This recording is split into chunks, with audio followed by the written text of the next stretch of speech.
from the Frontier Communications Studio. This is West Virginia Tonight. Live from the state capitol, the latest information from towns all across the state. Brought to you from an award-winning team, including your host, Dan Thorne. Now, West Virginia Tonight.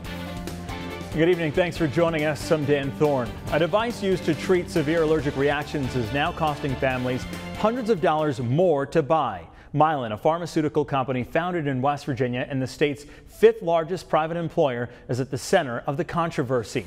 The skyrocketing price for Epi-Pens is now under scrutiny from lawmakers. Several U.S. senators are writing letters to Mylan asking why the medication is so costly. The price for the auto-injector wasn't the only thing to rapidly rise at the drug company. Executives saw their salaries soar over the last 9 years, including CEO Heather Bresch, whose total compensation went from $2.4 million a year to more than $18 million in that span. Bresch, embroiled in controversy before, is also the daughter of U.S. Senator Joe Manchin. But what do these increased Epi-Pen costs mean for West Virginia families? Alyssa Meisner is joining us live in studio to break down the details. Alyssa?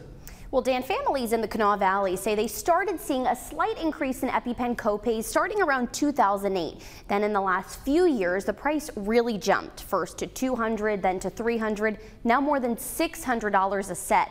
Now, Epi-Pens expire every year, so this cost burden has left some West Virginia families to choose between paying bills and keeping the life-saving drug on hand.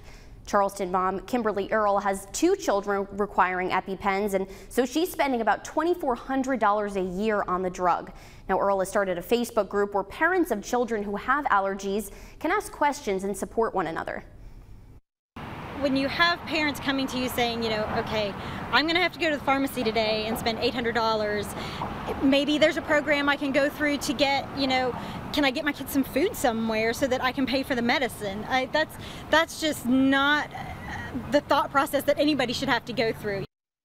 Now, since Mylan Pharmaceuticals is virtually the only company distributing Epi-Pens, several senators are now calling on the Federal Trade Commission to investigate whether Mylan has violated antitrust laws.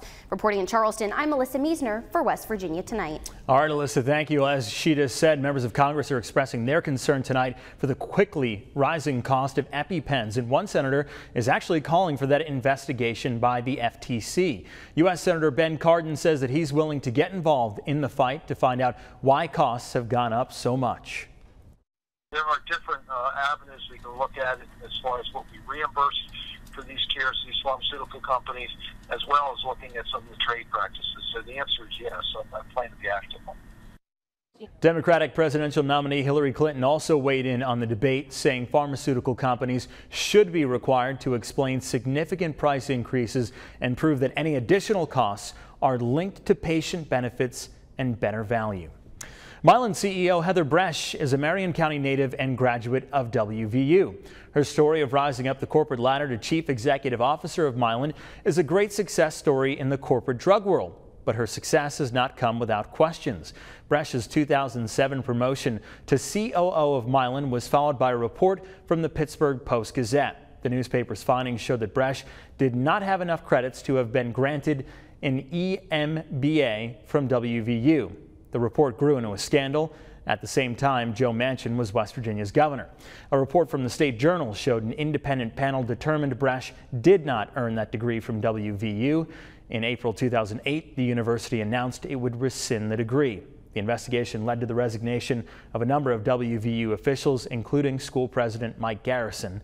In 2012, Bresch took over as CEO of Mylan Pharmaceuticals.